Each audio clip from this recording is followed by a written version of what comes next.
Chip up first. Yep. They go in this order. Thank you, and good evening, Council President Person, Council members. Chip Vincent from Community and Economic Development Department, here to start off the departmental budget presentations for 2015 and 2016 as we look forward to the next budget cycle here for the city. It's always ominous to be the leadoff hitter here tonight, so I hope I set the appropriate standard for my colleagues moving forward. For the Community and Economic Development, or CD as we call it, our mission is to enhance the vitality and livability of the Renton community by promoting a prosperous economy, quality neighborhoods through economic development, sound urban planning, and land use regulation. Well, that's a lot to say. We've organized ourselves in a way that our mission statement reflects how we've organized the department. But I'm going to start with not just the core structure of departmental in terms of staffing, but really the three bodies that we provide staff support to, beginning with the Planning Commission. For the Planning Commission for the City of Renton, we have 9 members who work on all the community plans, the comprehensive plan, and the development regulations updates. As we talk about later in the presentation, the level of activity that's going on in the city, it's imperative that we have an active and involved Planning Commission that's looking at growth and its effects on the community and making sure that we're providing adequate infrastructure and services along with the growth as it's coming to the city. Secondly, the Arts Commission there. The Arts Commission is charged with advising the City Council on how we spend the 1% for the arts money. They're charged with overseeing the Arts and Culture Master Plan that was last adopted in 2010 and is scheduled to be updated in 2015. And then finally, and equally important, is they oversee the collection of both the indoor and outdoor artwork the city has. We have an incredible inventory of art that the Arts Commission manages that inventory and makes sure it's maintained. Beginning in the departmental items, beginning at the left side there, we have our Development Services Division, the largest of the 3 divisions. This is the group that's organized with our building inspection, our building plan review, and our code compliance groups. This section, division within the department, is overseen by our city building official, Craig Burnell, who's here with us tonight. Craig, go ahead and wave your hand, so I think everybody knows Craig. Moving over then, next core service area is the planning division, where we have long-range planning, current planning, and property and technical services. Vanessa Dolby is the current planning manager for one of the sections of the planning division there. This group oversees a lot of the land use entitlements, preliminary plats, conditional use permits, things that require environmental review, administrative review, or public hearings. They're very actively involved in those kinds of land use applications. And then finally, our smallest group, but one where we have incredible capacity, is our economic development group, headed up by Cliff Long, who's here with us tonight. And our economic development group is really focused on both job retention as well as recruiting new jobs into the community here. One of the things that our finance department does as we work through our Renton results is looks at how we organize our staffing levels by community service areas. And so you can see that we're largely fitting into 3 categories. And based on those core services, it's not surprising that the first one is safety and health. You know, that would largely be a lot of our building inspectors and our code compliance staff dealing with safety and health. Second area of concentration is livable communities. That would be a lot of the work being done in the planning division. And then finally, utilities and environment, looking at both our protections for our critical areas and resource areas in the city, as well as providing adequate provision for water, sewer, and all the utilities, storm sewer, all the utilities associated with new development as it comes online. So for the department performance measures, we have 26 performance measures for our department as a whole. And I've selected 8 here. Each performance measure tells a story. For the 8 sections that we have in the department, you can see how they're arranged by service area. But again, we track all 26 of these measures to see how we're doing in terms of meeting our performance expectations for our community. We continue to work and refine those performance measures over time. Christy spent a lot of time with us this last year refining our performance measures, so we're actually measuring things that we can count and make sense to our community. Some important statistics. It's always time at budget to take pause of, what's going on in the city, and we are quickly approaching a city of 100,000 people at 97,130 people based on the last count from the Office of Financial Management this last spring, and we have 48,480 employees in the city. So we have almost a 2-to-1 ratio residents to job, and I will tell you that's good news for the city. That we're an employment center basically for the Central Puget Sound with that kind of employment to residential ratio for citizens that we have here in the community. It's also interesting to look at that as it compares to our building permit valuation. This is just looking at from January 1st last year through September this year. We have approved permits with a combined assessed valuation of $287 million. That's a huge, significant investment going into our community that we review the permits for. In terms of permits, that breaks out for building permits, a little over 3,000 building permits. For public works permits, that's the storm, the sewer, the water lines. Those, we issued a little over 1,000 permits for utilities. And new single family starts. We issued 176 new single family.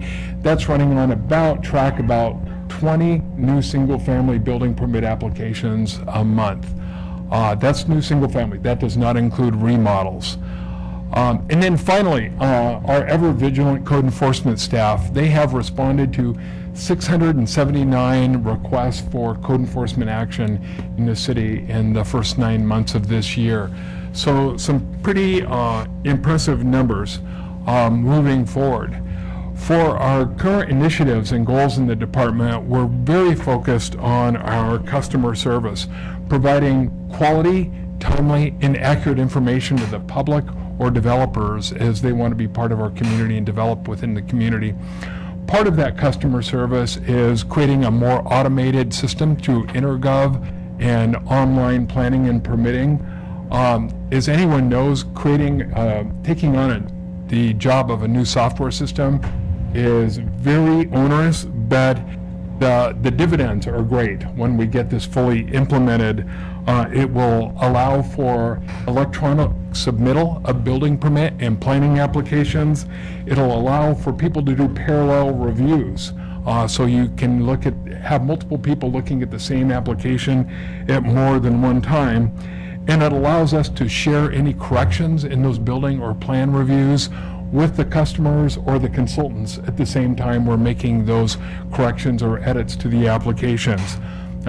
Almost all of our inspectors now actually have tablets out in the field where they're entering a lot of the information online in the field. So we're hoping that we can realize a lot of efficiencies through this new online planning and permitting system, while at the same time working on improving employee morale and efficiency. What you see on the PowerPoint in front of you is one-page handout that we put together as a department. And I will say the most important thing about this one-page handout is this was developed by the staff in CED. No manager or supervisor was involved in this. This was actually developed by the staff in terms of the kind of workplace culture that we wanted to create in the Community and Economic Development Department. We spent a lot of time, and if you walk around the department, you'll see this posted in conference rooms and in cubicles. We really want these initiatives, whether it's dealing with reliability and initiative, customer service, mutual respect, handling conflict appropriately, promoting open communication, and providing for integrity, honesty, and professionalism in the workplace, regardless of what it is. We want these to go beyond words on a piece of paper and become part of our culture within our organization. You'll also note at the bottom, the staff have expectations that were articulated here that they would like to see for their supervisors and managers as well. Understanding the open communication is a two-way street between our line staff and our supervisors within the department. So we've spent a lot of time working on that, and that's one of our goals. Also, within our economic development group, we are working on multi-pronged efforts to, increase the number of employees that you saw, the 47,130. We want to actually increase that, and we're doing it through another number of enhanced marketing capabilities utilized by this group, beginning with using mobile-friendly websites that can be accessed from your handheld electronic devices, updating all of our printed materials and publications, doing a number of public relations outreach efforts with other organizations, and then both participating in as well as sponsoring efforts related to industry trade shows. Significant among them is the aerospace industry. Additionally, we've identified 10 sites within the city that are major focus of trying to redevelop and create opportunities to expand that economic development base for the city in a positive, constructive way.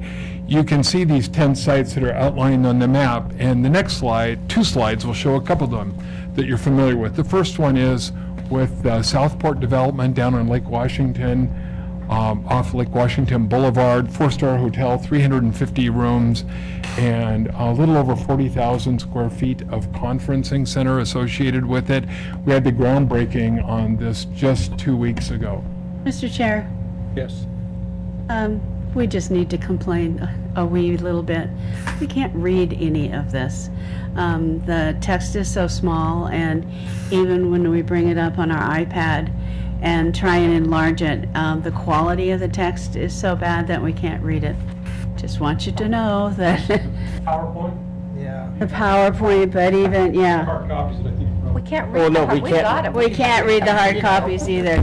Actually, Like the I map. think what we'd like to see is Like the maybe a map? full 8.5 by 11 page of this. Not right this instant, Okay. but maybe you can get them up to. So, yeah, I mean, as you're explaining and pointing out things, we can't read any of this. And even enlarging it to the monitor or to our computers, it's illegible. Still can't. Like the Oh. mission. So, just so you know. But just so you know, so that you can get us the full page Okay, tomorrow, okay. okay? Um, Because you're doing a good job of explaining what everything is, so we'll. Okay. Well, my apologies, and that's probably going to be the case for the rest of them as well. Chip, if you can refer them to the page in the budget. I know some of the information in the PowerPoint, the maps and things are, like the one that's on the screen now is a previous map that you've seen before. I don't think it's in the budget book. though. No, it's not. It's something that we've had, I think, previous. What Actually, staff that's will try to do probably- is refer you to the budget. We're giving you information that puts the budget numbers in context. I just want to make sure that the information that you, well, we'll, you know what? We'll do whatever you want us to do. I think we need to continue with what we're doing, and then we'll get, because I was going to ask later on to get the 8.5 by 11, so we can take a look at it, but it's, you go through, I realize this is an overview of what's going on, Yeah, so continue and we'll get the, yeah. Well, first, my apologies, and absolutely we'll get you this in an 8.5 by 11 format, so it's more clearly understood. So, talked about Southport, and then another example is the Port Quindle site, 20 acres, actually. We Thank you. are just issuing the final environmental impact statement after years of work on this project. Pardon? Since 2009. Yep. Yeah, after years of work since 2009, the final environmental impact statement is about to be issued for the site. Incredible development opportunity for the city. The preferred alternative in the environmental impact statement has almost 700 residential units with a little over 20,000 square feet of commercial area associated with it. Also, it goes without saying that a lot of the planning and permitting work we do in the city is associated with the increase in the rate of production for the Boeing Corporation. In 2008, they were producing 28 737s a month at that facility here in the city. Today, they are 42, and Boeing 2 weeks ago announced plans to increase that production rate to 52 a month by 2018. So that's an increase of 28 to 52 within a 10-year period of time. Significant increase, and they're doing this. They're literally rebuilding much of their facilities within themselves while they're increasing the rate production. They have not bought any additional land for this increase in capacity. It's really looking at how they can do their business differently and redevelop the site while they're continuing to produce planes there. We meet with Boeing on a monthly basis for what we call the rate readiness meeting, where we review as a team, both from Boeing Corporation and all the departments in the city. We fill the city council conferencing center and we review all their permits to see exactly where we are and to ensure that we're meeting their expectations in terms of their turnaround times for permits. We're hanging there with them, and we are continuing to meet their expectations on a monthly basis in terms of permit review. Additionally, over onto the planning side, looking at more of the long-range planning work, continuing to work on the city center community plan implementation. As the council knows, we have 8 priorities there for the city center community plan. Much of the work to date has been really focused on that downtown central business district area associated with the city center plan. And we've identified 5 keys to success that we are working on all 5 of these concurrently right now. The first one is engaging the businesses and the property owners as partners in the redevelopment of the city. John Cullum, who's our community development project manager, has actually already had a couple meetings with the Main Streets campaign, trying to create a forum by which the community, the business community, and property owners can come together to invest in and create the kind of vibrant downtown we're looking for in our central business district there. Additionally, we're building on foundations in place, and what that means is we already have a city center plan. We believe while that's a 20-year plan, when implemented, it really fulfills the vision that's articulated in the plan. Making strategic public investments here to spur private investment. Just last week here in the council chambers, we talked about the community development block grant funding that we're going to use in CED to help advance public and private projects downtown to spur that private investment that we're looking for, as well as significant investments the city's historically made, whether it's in the piazza, the pavilion, the parking garage. Just a couple months ago, the council was briefed on the two-waying of Main Street, a lot of significant public investments, all with the central goal of advancing our downtown business district core. Number 4 is instilling a sense of pride in our downtown. Our code enforcement staff has done a photo inventory of every property downtown that either has code compliance issues or is not in compliance with the property maintenance code for the city.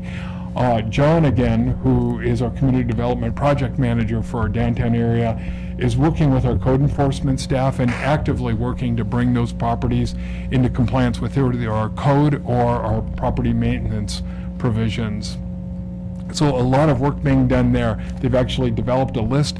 A letter has gone out to every business and property owner in the downtown area, notifying them of this initiative and this effort to advance the best interests of the downtown business core area. Mr. Chair. Actually, I like that you're doing that because it seems like it takes a significant amount of time to get anything changed when their code enforcement actually notifies people, because I know that there's some timelines that are associated with that, but it sure doesn't seem like they happen in any kind of timeline. Do you see that this will, at least initially, be helpful? Yes, I do. For a couple reasons. First off, we have never taken the time to actually go out and do a photo inventory of a complete geographic area before Yeah. to provide that documentation. Then secondly, sending out the letter to every property owner in the area, putting them on notice of what the city's interests are, and then partnering both our community development project manager, John, with our code compliance staff, and working first on what we call the low-hanging fruit, that being the code compliance issues, but a lot of them are really property maintenance issues, and we're going to have to develop relationships, and John has been very good at developing those working relationships with the property owners and the businesses to move those things forward. So we're seeing a lot of success moving forward. So will your letter be the same letter, pretty generic, that goes to everybody, Yep. or will, I'm just thinking that it would be nice to, if there was 3 or 4 letters, if you knew that you were already targeting some would-be problems. Now, our initial letter was a general letter that was sent to everybody, just telling them what the city's plan was moving forward. Then there's more targeted letters depending on the specific issues and the Okay. individuals. Thank you. Chair? Yes. Could council get a copy of that letter? Absolutely. People ask us all the time what the city's doing about downtown. That's wonderful to know. So if Yeah. something like that, the big blanket one goes out, if you could copy us on it or at least get it to us, Okay. I think that would be helpful.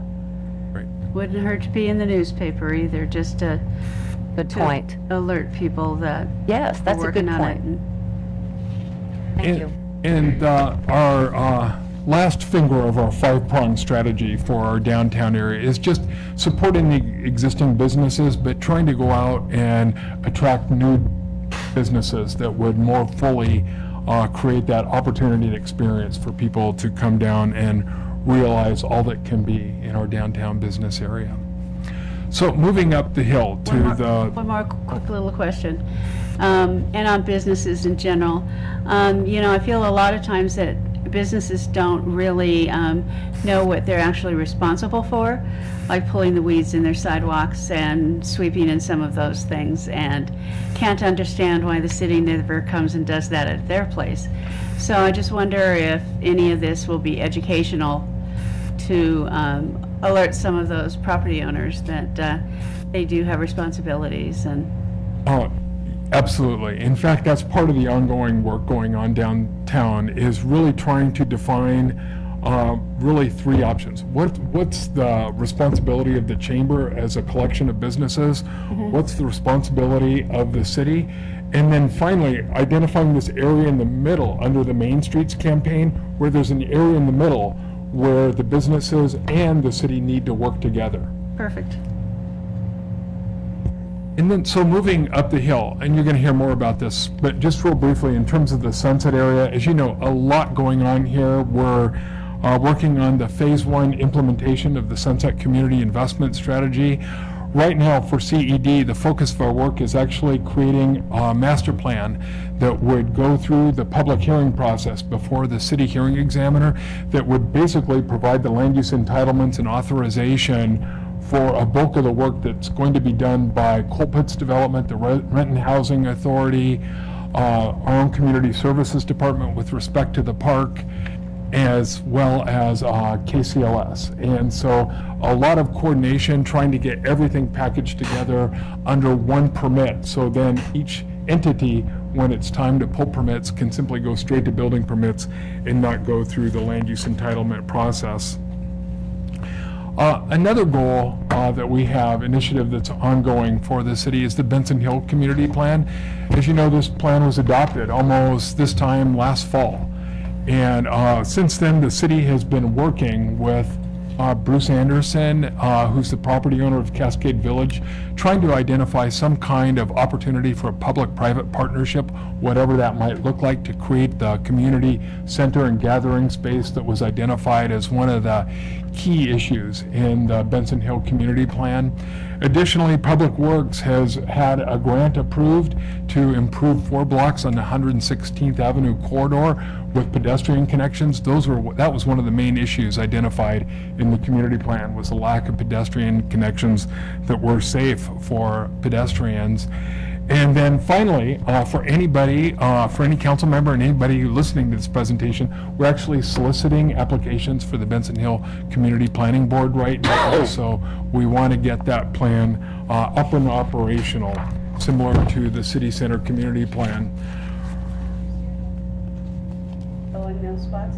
Well, actually, as soon as we get enough people who are interested, we'll bring that to the council. Right now, we haven't had a lot of interest to date, but we're trying to do outreach. But I will say, we haven't done the full effort because so much of our time in planning has been spent on what's in front of you. Could you go back, Christy? To the getting our comprehensive plan update completed. As you know, we are obligated under the Growth Management Act to have our comprehensive plan updated by June 30th of 2015. This started as an update effort and quickly has turned into an overhaul of our comprehensive plan for the city. What you have in front of you is simply the work program with key milestones along the way. While we've finished work on drafting 4 of the elements, we still have 4 that we're working on right now. Our hope is that right after the first of the year that we'll have all 8 elements drafted and ready for review by the City Council, and then we can discuss how to take those forward through the public process. But to date, this has been a lion's share of the work that we've been doing in the Long Range Planning Group, is updating our comprehensive planning and working with our other departments within the city as part of this effort. So now we start getting more to the heart of the true budget issues. With respect to our fee increases, for both the building fees as well as the land use review fees, we have recommended nominal fees in both those categories. Those are beginning on Chapter 7, beginning on page 27 of your budget book. You can see the adjustments in those fees. Moving down to the third category, the technology fee surcharge. Today, we charge a 3% technology surcharge for all land use and building permit fees in the city. This may, and I underline the word may, go to 5% if we complete the E-plan review. That was part of the schedule for this. And then a big one is our, worth noting here, is our impact fee schedule.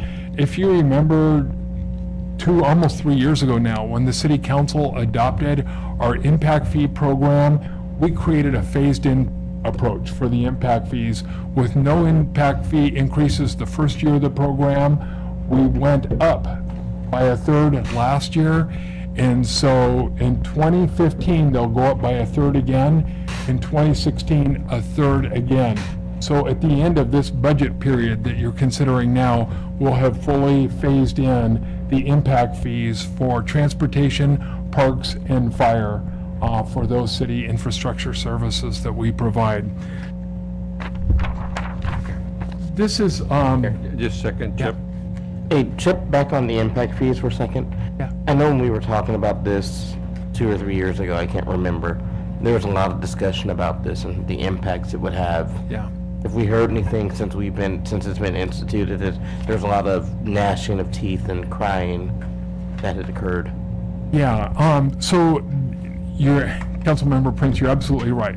There was a lot of gnashing of teeth, and I think for 2 reasons. First is our impact fees hadn't been updated at that time for 18 years.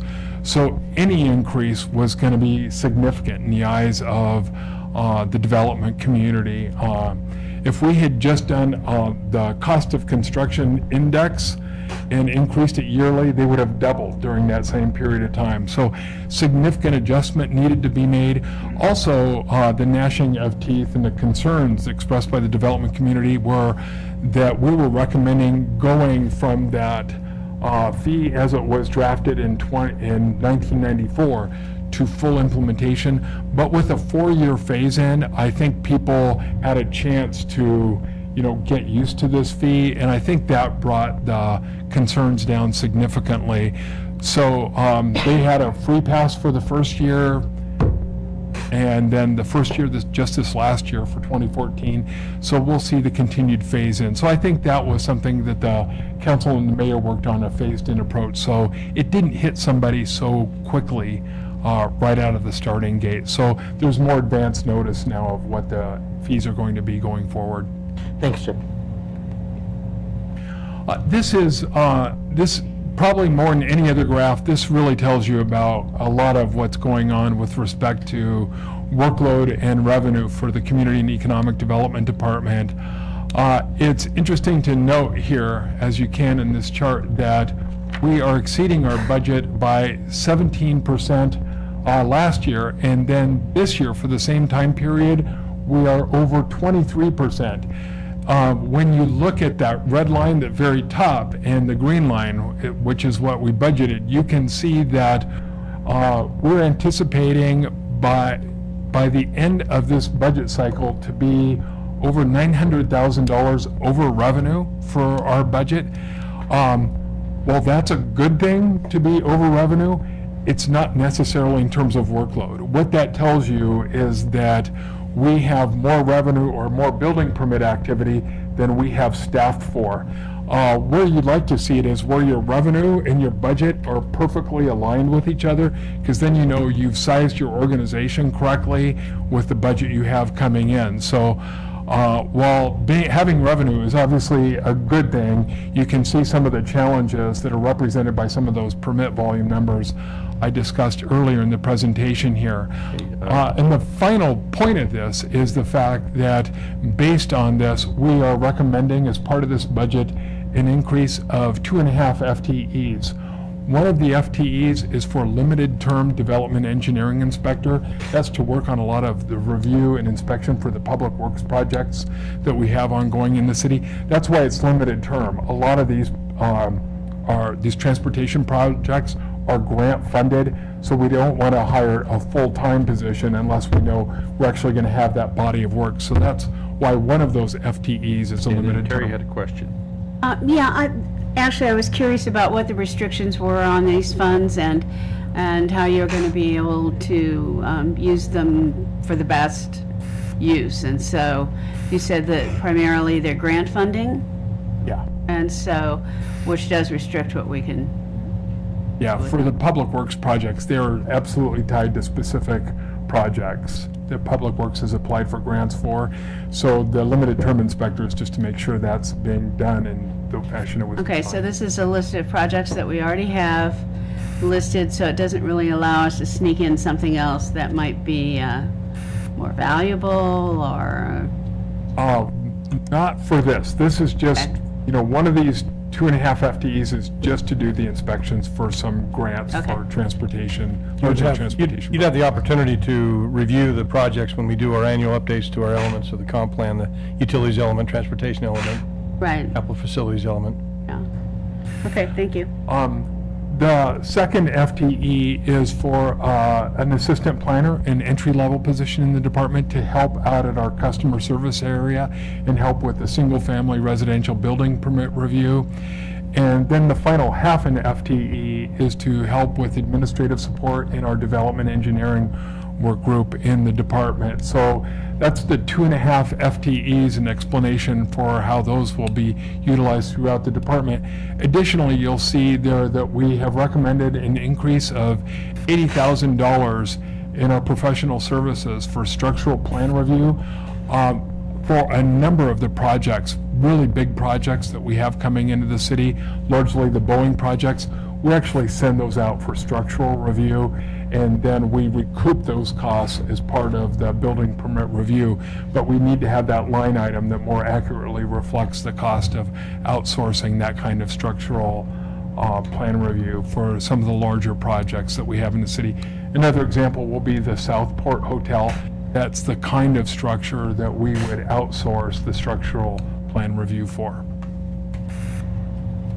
Thanks, Chip.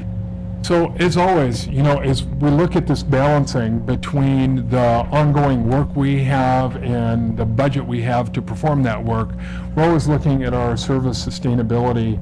And there's 5 things that we hold closely to ourselves on a daily basis. The first is, really looking at the serving level and our staffing level and providing good balance there.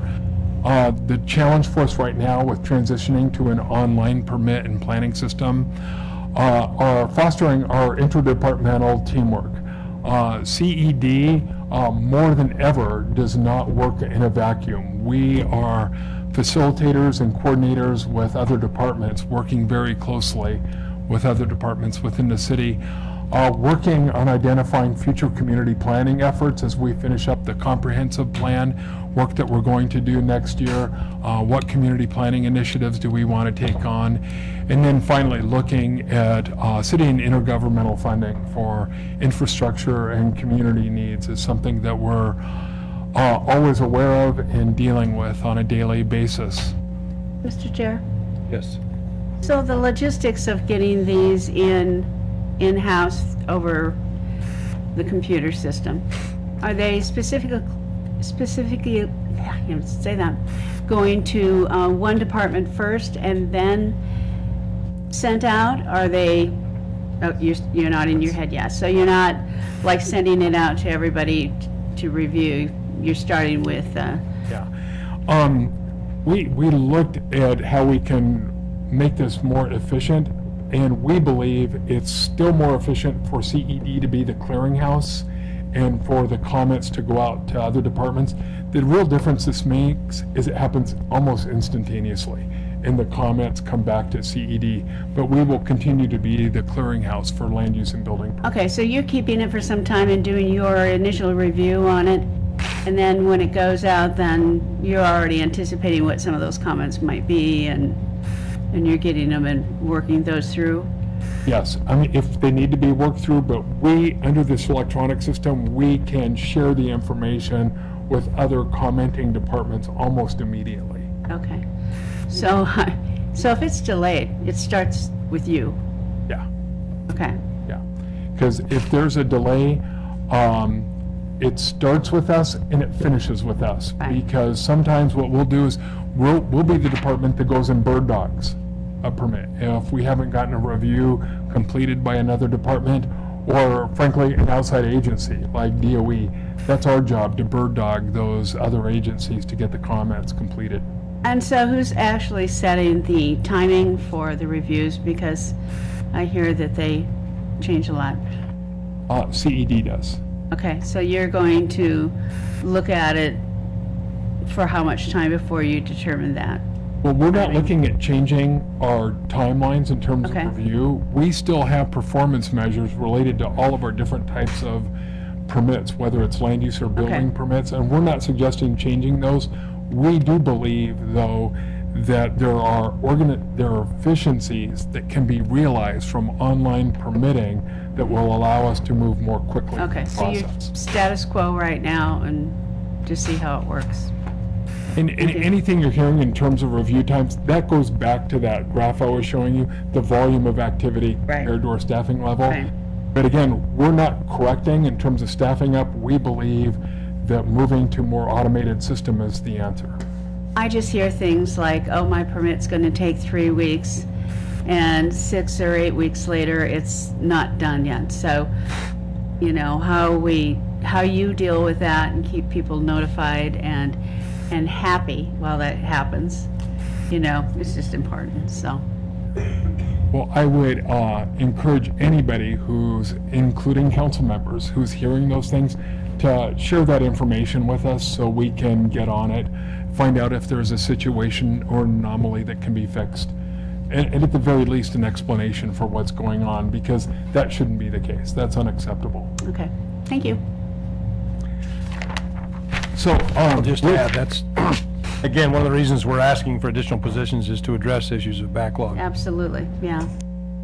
And I will say on that note that entry-level planner is to help out at our front counter and with our residential building permit review. That's one of the areas, if you were to look at our performance measure, you'll see that we've slid in terms of our turnaround times for single-family building.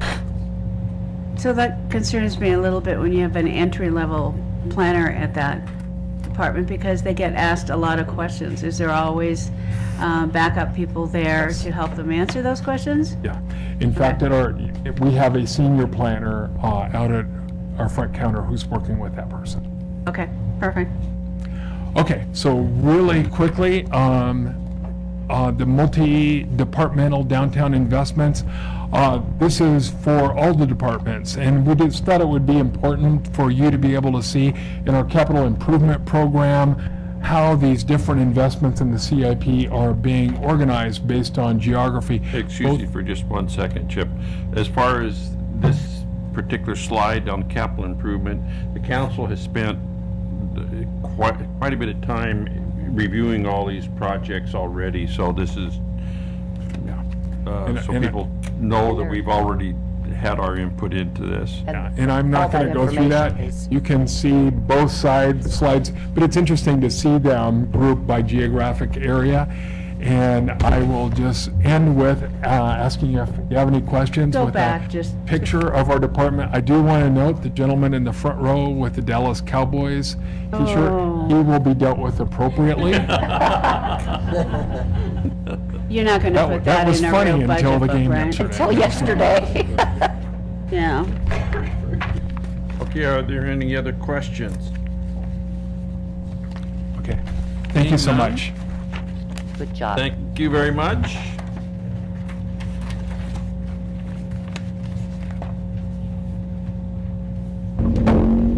And the same thing with this presentation, or as throughout the whole thing, if there's something that we think that should be bigger, ask and they'll get it to us tomorrow or the next day. Ready, sir? Terry, go ahead. Good evening, Terry Higashiyama, Community Services Administrator. Yes, again, if there's something that isn't clear or you can't see, let me know and we'll go back from there. I do want you to know that the Community Services information is on page 3-50 to 3-73 in your budget book. Thank you. So you can Appreciate that. follow that, and when I'm talking about other sections, I'll make sure I reference the page for you, so if that helps. And it is on the PowerPoint on the cover sheet too, so if you go back later and want to check that. I do want to welcome two of our park commissioners that are here tonight for the budget, Cynthia Burns and Al Dykeman, that came tonight, and I appreciate their support. Cynthia's our current chairperson. And then also all of the community services staff, as I talk about all the things we're doing, they work and they're successful, and we are connected to the community because of the great job that the employees do. So I'm not sure if they're here to make sure I get the money for them. I'm going to go with it, they're here to support me, so I'm going to go through that. Briefly on our organizational chart, we haven't made changes in the bigger picture, but I think with the changes that have been is the continued best business practices and the review of our job descriptions to make sure that we're relevant to what we're asking our employees to do, and we're current to what the public is expecting us to do. I think that's really important, so we have to continue to always be saying, are we providing the best service we can for the public? And that's a task that we want to continue to work. The only changes that you'll see in our line item for number of employees is when the transfer of the neighborhood program and the farmers market came over. Otherwise, we're still at our level that were the cuts made in 2008. So with those positions coming over and with taking on more responsibility, so it's a nice kudo to the staff of the good job that they're doing. Our mission is pretty, I think, succinct, and we're about promoting and supporting a more livable rent community by providing recreation, museum, human services, neighborhood and special event opportunities, the golf course, and modern park and facilities in the undisturbed natural areas. We are 7 divisions. We are a family of 7. We're very diverse, and we offer a lot of opportunities for communities. So for us to all connect and make sure we're working well together, plus we rely on all the other departments. I can't stress that enough, that we are successful because every other department helps with what we do. So that is why we move forward and we're able to provide for the community. I'm not going to go through the city service areas. We are one of the few departments that represents almost every city service area, again, because of our diversity in our department. So it's, we're a little bit in a lot of places. And that accounts for our performance measurements too. We have a lot of performance measurements, and it's because each division needs to connect with the community and make sure we're measuring the right things. Home repair and human services is going to measure how our customer service is with them. We're going to measure something different with our stewardship out in the parks, and the golf course is going to measure something different. But what it all boils down to is, are we providing the best customer service, and are the public coming in and feeling valued in what we're giving? So let's talk a little bit about, let's see, I have statistics next. Did you go too fast? Somewhere our statistic page got dropped. Okay, we'll go for taking measurement. I'm sorry, my PowerPoint is a little bit different than what's showing up here. My statistics information is not showing. On taking measurement, we look at three things of going forward: best business practices, organizational review, and public comments and surveys. All of those continue to look at public input. I think we want to stay connected when we're out, whether it's designing a park or we're working together. We want to make sure that we connect with what's going on. The best business practices means that we're looking at everything every day. That's in equipment, that's in how we're scheduling our staff, and our organizational review lines the same thing. The public comments is especially important to us because that's where our surveys come in and the public tells us.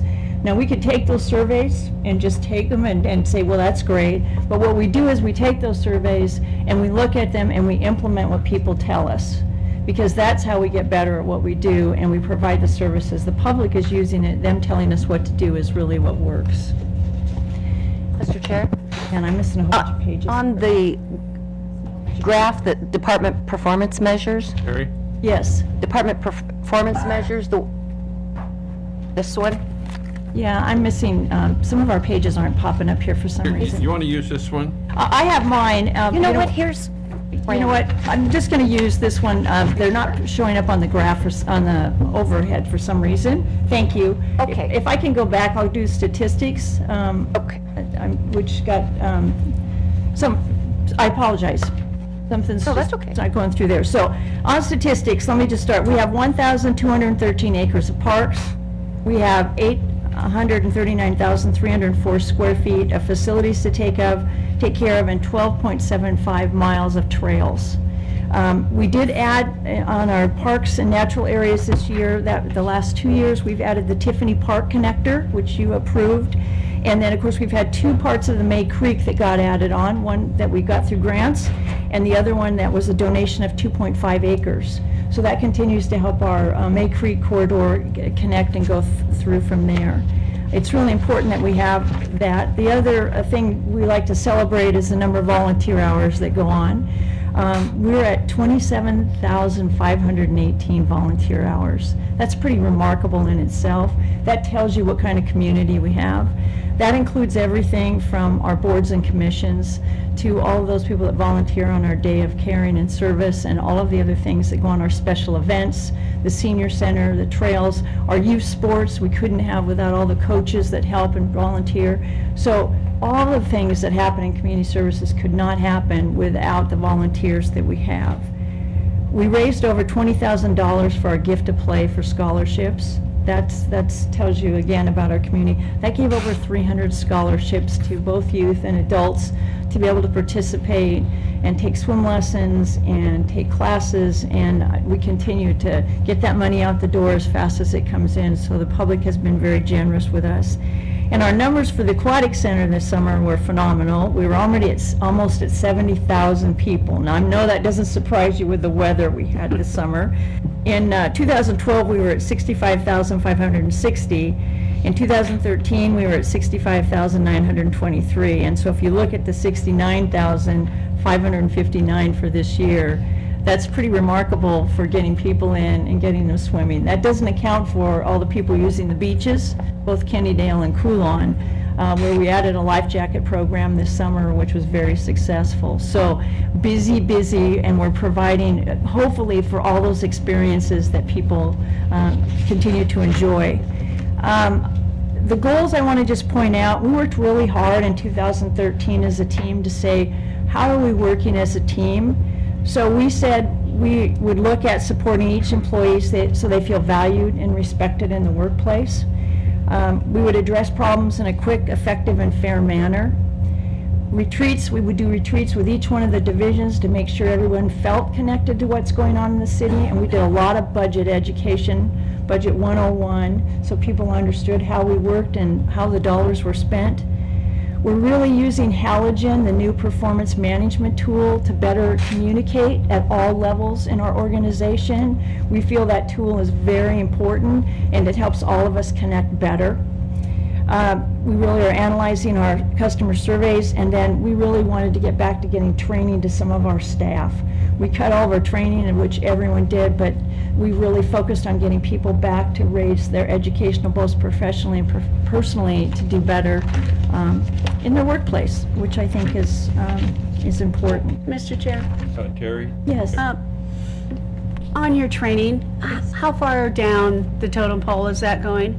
Is that staying at department heads and leads and that kinds of things? No. We're The going all the way most down. important training needs to be everywhere, and that's even Okay. with our part-time and seasonal help. So there's a lot of required training. Right. But what we're trying to add is that training about where you work, how you work here, and what it means to be a Sprint employee. Okay, So it changes. There's certifications that go along with the parks. There's different that go with what Terry Flatley needs for our trees. But we need to make sure that that's relevant for each employee to where they are employed in our city. okay, so that may change seasonally then? Yes. Depending on what they're working on? Yes, when we need our playground certification, our best practices, so yeah. And we have a lot of people upgrading their technology skills right now too. We're moving as fast as we can on that. Great. Thank you. Great, thank you. So let me see. So let me, we try to take a lot of measurements, and I just want to take sure you know about our grants, our partnerships, our donations, and our volunteerism. So we work a lot off grants, and we rely on those. And as you know, when we're purchasing property or anything else, we look for those grants to come in. And a few of those examples might be the Conservation District, or Puget Sound Energy, or the Knotweed grant we got for removal.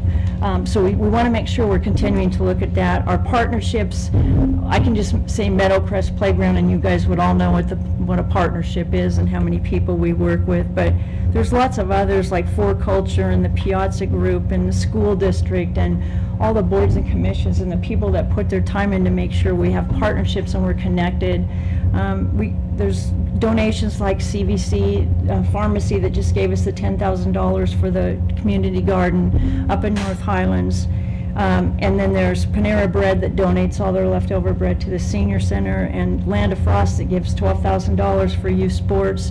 So we're really lucky that that continues to come in. Now, I would tell you in the transportation world of Greg Zimmerman, those are small dollars, because I'm always, we always kid him, but in the community services, the $5,000 and $10,000 and $15,000, those are big dollars to come in to help programs be successful, and we celebrate those. In our donations and volunteerism, I've talked about that a little bit, but I also want to recognize the farmers market people that donate, the Piazza Group, the neighborhood program, the trails, our ranger program that's been very successful thanks to the support of all of you and the mayor and Al Dykeman, who runs that program. So when you bring all of those pieces together, that makes a lot of community connection, but it makes a lot of things happen that's making this a better place to live in our community. So we work hard on that. So let me get to the changes for 2015 and 16. Chip talked a little bit about the CDBG that's changing, and we had a presentation on that. So I want everybody to be aware that that does not change our home repair program. It doesn't change what the grants that you're going to discuss that go out as part of our budget. It moves money around, but it makes us still work to keep people in their homes. When we have the home repair program, that means people can get those things fixed and be able to stay in their home and be successful. We don't want them to have to choose whether they can turn their water on if we can help them fix the leaks that happen there, and that's really important. So we'll continue to do that. In the museum, we're so lucky that Liz does such a great job as the manager there, keeping our exhibits changing, keeping it relevant, but most importantly, moving programs into the school district to really maintain and celebrate our history of our community. I think they're really working on their membership drive, to bring people into the museum, but also the remodel of the lobby and the office area there to, again, entice people to come in and use a museum that's very unique for a community. So we're excited about those additions. Under recreation, we really are focusing on a healthy community. When people are healthy and they're outside using their community, like our ICANN initiative, we know that people are going to be more involved and feel better. We just are completing the senior center plan. We'll be bringing that to you for review. We want our vulnerable populations to know, as the mayor has quickly put that on his list of important issues, is to make sure that they know they're valued here in Renton. And we have places, no matter what your level is and your well-being, that there's places for seniors and our vulnerable population to be connected to their community. We're working hard on our teen services. The Renton Youth Advocacy Group is going to be here tonight to talk at 7, but we need to connect to make sure our teens, if they're not active in school, they're active somewhere in our community, and that means working with our churches and with our other organizations to make sure they're connected and feel valued at the same time. And then we're working on a marketing plan and again, about that technology of how we're connecting with people in our community. Neighborhood resources and events, it's about sponsorships. It's about making sure we're connecting with the community, the farmers market, our special events. We had a lot of those come through the city this last year, Special Events Committee, which is interdepartmental. And then we got to make sure our neighborhood grants get out and then good things are happening in the neighborhood. We still have a large portion that's underrepresented through our neighborhood program, and we need to make sure they're connected. Yes, Councilmember. Yeah, Mr. Chair, I'm just wondering, we have a long history with many of those donors for years and years. Are we able to find new and other ones? I hate to wear out some of those, and of course, we don't want any of those to go away. But I just wonder, with new businesses coming in, if we're actually able to engage them and expand. Well, and that's a very good question. Thank you for asking that. I think, as you look at like an IKEA Renton River Days, Sonia Maylander and the board works very hard to get out into the community to make sure we're connecting. But we've also seen that we have new businesses that come in, like CVS Pharmacy, that has, come in and said, we're part of the community, how do we give money back? So I think there's different elements of that. I know that we're working really hard with, Carrie is working with John as far as the farmers market to make sure we're talking those new businesses coming in, and we're connecting to bring them in as viable supporters of that. It's also making sure that you look broader and we see where we fit into other people's businesses as their initial mission is for how they operate. So we've got to always be stepping ahead. It's a big part of Casey Stanley's job functions, get out there and try to match resources with potential donors, so. Donors, yeah. Because it seems endless, and I'm is. sure it is endless. And I'm so glad to see that we have so many repeat customers, and yet I know that's not enough, so. Well, and it's just like our scholarship money or any of the other partnerships that we have, the more money or donations that come in, the more we can put right back out to the community. Right. Thank you for asking. In parks, we finished the first part of Riverview Bridge. That was a grant we got, money from our legislators. We'll be doing phase 2 of that. That depends on the fish window there, so we can only be in the river at a certain time. That's the same with the Gabion repair. You can see that we're also working on making sure that we keep the parks clean, and we're going forward from that. So we've got lots going on between kind of making sure that we've got operations and taking care of what we have. The golf course is happily paying off the bonds in 2015, so you'll see some major capital projects coming through in 2016. All right. So that's a big celebration. I will say that we are very fortunate that we have a well-run golf course, in the fact that We have not had to borrow. They've been an enterprise, a truly enterprise division, have not borrowed in from any other fund, and actually have been continued to be able to put money in the reserves. That's not happened with all of our other golf courses around us. So I want the public to understand there's no general fund money that goes into the golf course at all. So we're really happy that that runs well, and that we're able then to do some of the bigger projects when the bond pays off from there. Parks Planning and Natural Resources, it's a small group, but boy, those guys are really busy. That's buying land and taking care of what we have, negotiating, getting grants out the door. They're working on that Sunset Park, getting the last, that will be coming to you for final review, and it's going excellent. I really want to compliment Leslie Betlock for the work that she's done on that. As I said, they worked on the bridge. We've got the Gabion project. There's other things that are going on, and I won't go through all of those, except to say that I think the importance is that we continue to have variety and places for people to go that fit our community here. And then facilities, you've got a picture of the library there down in the left corner. So they're continuing to operate or to manage the oversight of that. We have cameras that are continuing to be established and put into our high-use areas. They will be going in over at the senior center. So we want to make sure that and we work with the police on that's a prevention tool, and it makes it safe for our community that's out.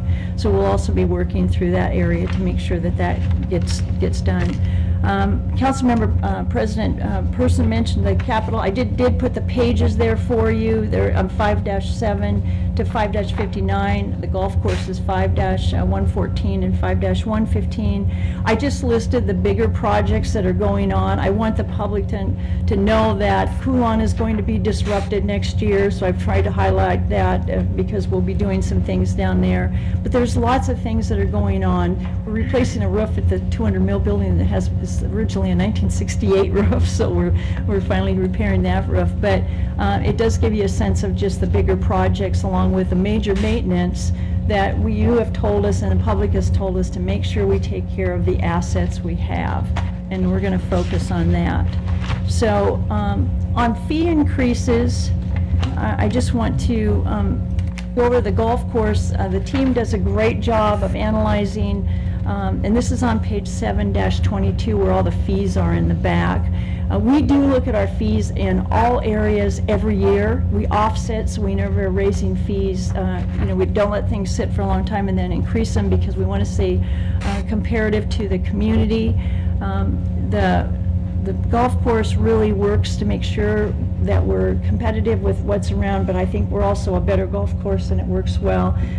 Kelly and her crew is also always doing specials out there, and I think that entices people in, so I'm not going to go through all the details on that.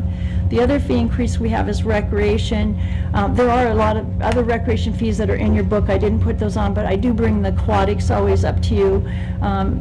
The all-inclusive rental at the bottom is when we rent everything, and then we only do that for residents, as you can see on the bottom there. Otherwise, you can see the other fee increases we're recommending. It's also a pretty large increase for the boat launch. We are the largest public boat launch on Lake Washington. We have staff there on days. If you've ever been down there, you know that it's a popular place. And so we feel a fee increase for this. Still, if people buy their passes, they could pay for them very quickly, as if they're using the boat launch a lot. But we feel this is appropriate to what we need to do to cover our expenses in operating down there. So finally, it's sustainability. I think this is the bigger conversation about what we do and how we do it. In your budget book on 1-19, under the executive summary part, I just want you to know that the community services new request for budget is in that area right there. The bigger part of that is really what we need to do. We talked to you about the $24,000 for the human services, but the other part is getting back to taking care of its parking, striping, habitat monitoring, irrigation, and of course water, which we have to pay. And as those rates go up, we have to cover those rates, and so those, as we're taking care of what we have, we look at this as sustainability. If we can abide by these different things, then we believe that we will be taking care of what you have given us authority to take care of. I remind, everything we get to do is owned by the public. We're just lucky enough that we get to take care of it. I haven't gone through a fraction of all the things that these people have done this last 2 years and the hard work they put in and represent the hours that go into weekends and evening events and activities that are about the city of Renton. And so I feel very fortunate that we've been supported to make sure that the public still has those events. And even though during tough times, we continue to keep those things viable for our community. So small requests as far as new things for budget, but I think sustainability is really what we're most proud of, and that we're providing for the citizens the best way we can. That's community Oh, service. well, I didn't have a Marcy question. has a Yeah, question. please. You knew I would. Sure. For HMAC, the Aquatic Center. Yes. I'm glad it went up. I think it could go up more. Just in thinking and being there, I didn't see every one of the 70,000, but I was there every day. Yes, you were. You use it a lot. Thank you. I didn't always get in because I was delivering lunch to a certain young man, but most days I was in. And just listening to them try to explain, when you've got a line full of people, what a pass card is and what it covers. So at 50, it covers 6 times. If you go 6 times, you've paid for it because it's $8 a piece each time. It just seems like it'd be so much easier, and maybe it's just too high of a percentage to go up to 10, $80. And I appreciate, I think our goal has always been to keep the resident fee at a lower rate Right. and the non-resident at a much higher rate. Right. And so we want as many residents to be able to afford using their aquatic center. And I think that's why we haven't raised it Yeah. as much. I think that's the most important thing, that it's the residents that are paying the taxes for the Right, building for it to and, no, operate. really appreciate it. And one thing I'll just note, a little bit of commentary, is staff at the front window kind of changed the way they approached it. Instead of saying, if you don't live in the city, you have to pay this much more, they'd say, do you live in the city? And if they could prove, they say, well, then you get the resident discount. And that went over, Sure. it just calmed people down, it moved people through faster, there weren't as many questions. So sometimes it's just the little tweaks in how we explain why we're doing what we're doing. Thank you, because it is about the customer service. So Yeah. if we can change things in anything we do and make it work a little bit better for them and make them feel more invited rather than, you don't fit into that category, I think that's what we work towards. So Yeah. those comments are appreciated. I thought that was very good. And they came on that on their own. Of course, when you sell out most sessions, It was a hot summer. it was exceptional, but yeah. Thank all you of for it. your And comment. thank you to all of your staff. They do work behind the scenes most of the time, but what their product is so visible to the livability, and we're just really lucky to have such quality people taking care of our investment. Thank you. One more question. I'm sure if I looked further back in the book, I would find the answer to this, but I'm always hopeful that sometime we'll be able to expand the pool more than we have. I know we've added some things, but I know when we first designed and planned it, this was something that was going to continue to grow and change a lot more often than we've seen. So where is that? I know there's Well, no money, but You're right. We put $120,000 into our capital each year to make sure we're adding some new things and maintaining it. Certainly in the ability of trying to take care of all of our assets, we have not found the capital funds to do many of our larger projects that we'd hope to have going forward. So we're trying to maintain what we have and then move into some when we get some grants. Ron Regis Park is another one that we'd hope to get developed in.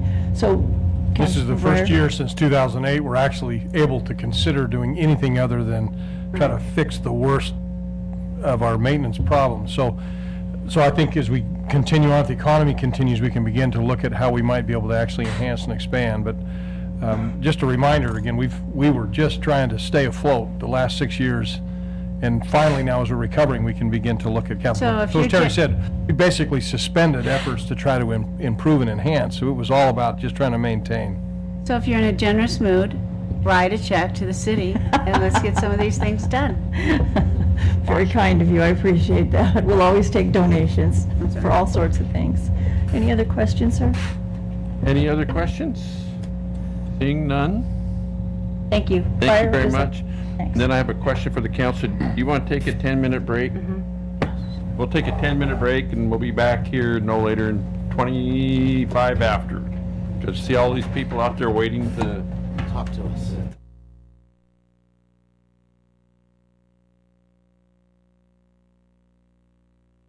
Have the Seahawks headquartered here in our city.